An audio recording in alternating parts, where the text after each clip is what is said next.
Some interesting comments to come from Paul Pogba there. He says this is what Manchester United should be doing. The goal should be winning the Premier League. Slowly but surely, Ryan, you're getting this impression that the old Manchester United is slowly coming back.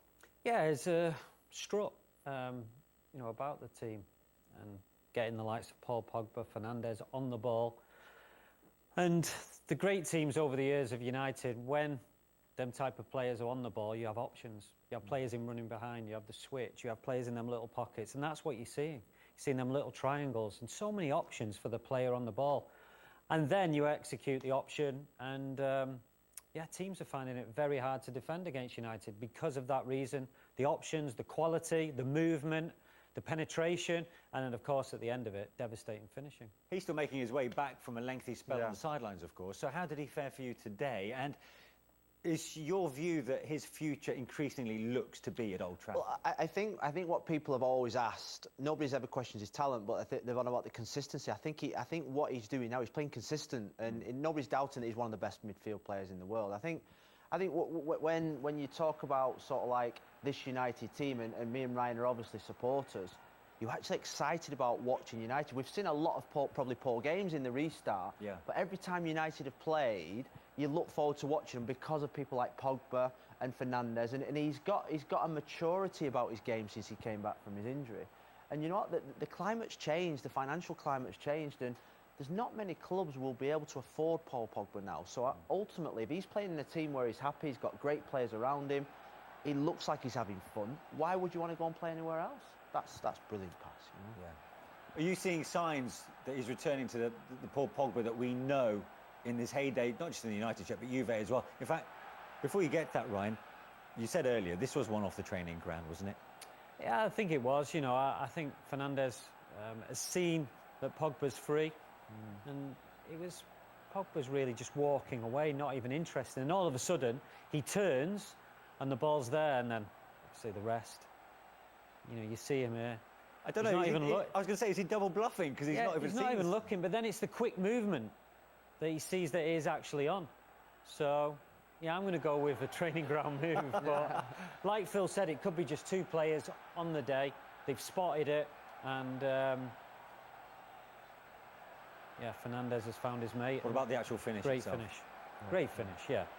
You can't save those because he's used the player as that shield and just bent it around the play, and Rain has got no chance. Do you know what? Since the restart, there's no better team in the country than Manchester United. There's no better team that's playing.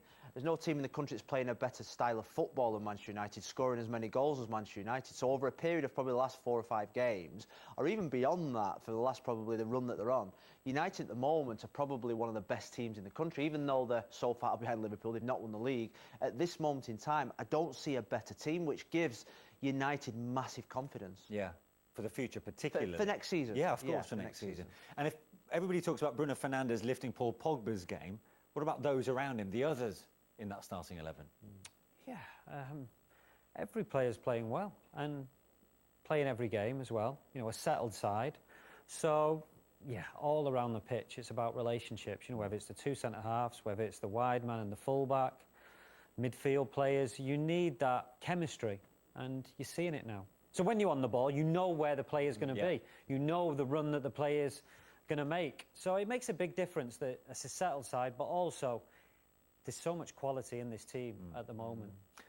Talking of Fernandes, he did, of course, win the penalty, which broke Villa's hearts. It's probably a foul for the Villa defender rather than for Fernandes. You see his foot there goes over the ball. He's leaning into him. There's a clash.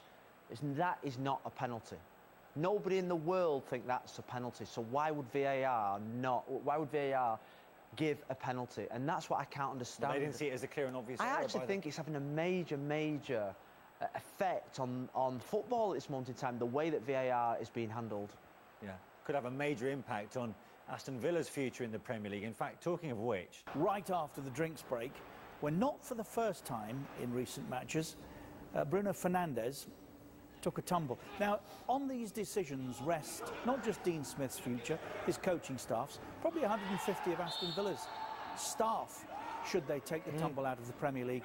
John Moss, what did you see and what didn't they see in VAR?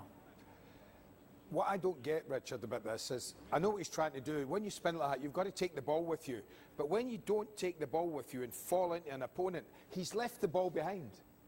The ball is nowhere near Bruno Fernandes. If you watch, look, he's missed it. He tried to drag it with his other foot, missed it, ended up landing on Konsa. And I'm sorry. Watch it again. Tries to drag it, misses it. So he's already falling back in there. The scream. Yeah. The scream. That's a and the good fact one. that he grabs his ankle is a giveaway for me. But there's more on this, trust me.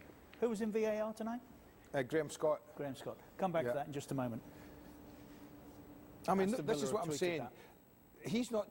that. He's past the ball. The ball's gone past him. And as he lands on Konsa. Yeah. He Come just back to that in a minute. fell back on him. So, listen, that was unfortunate. Carry on in Yep. just a moment.